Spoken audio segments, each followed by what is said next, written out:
दोस्तों, ये एक कहावत है कि समय बहुत धारदार होता है, कट तो जाता है लेकिन बहुत कुछ काटने के बाद। नमस्कार दोस्तों, स्वागत है आपका मेरे चैनल में। आज हम आपको एक छोटी सी कहानी सुनाने जा रहे हैं जो आपकी जिंदगी बदल सकती है। दोस्तों, आपसे रिक्वेस्ट है कि कहानी को पूरा सुनिएगा और पसंद आए तो लाइक जरूर कीजिएगा। आज की कहानी आपके जीवन को बदल सकती है, तो चलिए शुरू करते हैं। ये कहानी पुराने जमाने की है। एक गांव में एक बुजुर्ग आदमी रहता था जिसके पास एक सोने की थाली थी। इस राज को उन्होंने किसी के साथ शेयर नहीं किया था। यह राज सिर्फ उनकी पत्नी जानती थी, जो कि कुछ समय पहले ही इस दुनिया से चल बसी थी। घर में किसी को पता नहीं था कि बाबा जी के पास सोने की थाली है। वो जो बुजुर्ग है वो अपने कमरे में संदूक के अंदर कपड़े के नीचे छिपाकर उस थाली को रखते थे। किसी को बताते नहीं थे उसके बारे में, और वो ये सोचा करते थे कि ये जो सबसे कीमती चीज है उसका उपयोग करने वाला वही व्यक्ति होना चाहिए जो इसके लायक हो। वो प्रतीक्षा करते थे कि हमारे घर पर कभी कोई खाने के लिए ऐसा व्यक्ति आए जिसको इस सोने की थाली में खाना परोसा जाए। एक बार उनके घर पर एक संत महात्मा पधारे और जैसे ही संत आए उनके आदर सत्कार हुआ और उन्हें याद आया कि उनके पास में सोने की थाली है।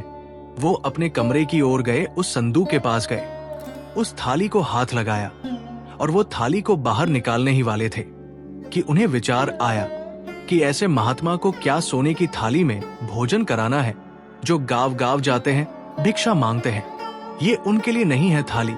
और इस विचार के साथ ही उन्होंने वापस उस थाली को बंद कर दिया और सामान्य थाली में बाबा जी को भोजन परोस दिया।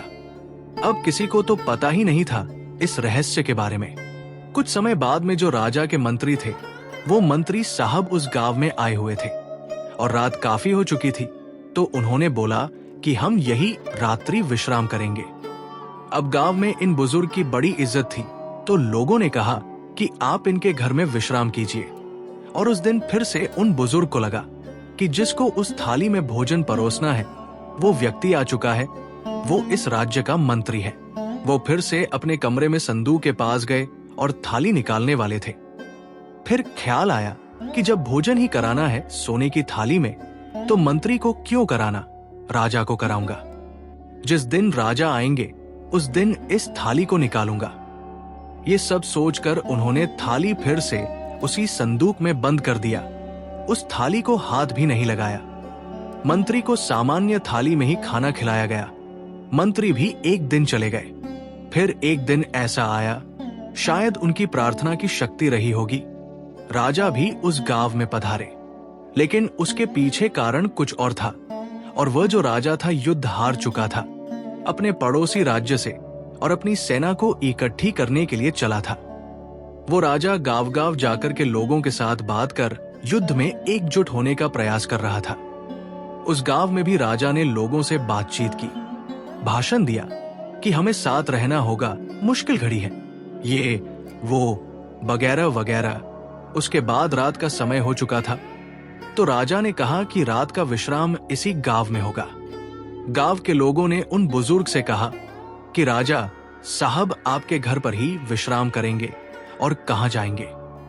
राजा साहब उस बुजुर्ग के घर पधारे। बुजुर्ग ने सोचा कि वो घड़ी आ गया है जब सोने की थाली में खाना परोसा जाए। बड़ी खुशी से अपने कमरे की ओर बढ़े और संदूक खोली, कपड़े हटाए जिसमें लपेटकर थाली रखी हुई थी। थाली को बाहर निकाला और जैसे ही उस थाली को हाथ में लिया, बुजुर्ग को लगा कि नहीं नहीं, इस थाली में तो उसे भोजन करना चाहिए जो गौरवशाली हो। हमारे राजा का तो गौरव कम हो गया है, अभी अभी तो पराजय मिली है, हार मिली है। हारा हुआ राजा सोना की थाली में खाना खाएगा, अच्छा नहीं लगेगा। ये सोचकर फिर उन्होंने उस थाली को उस संदूक में उसी कपड़े में लपेटकर बंद कर दिया।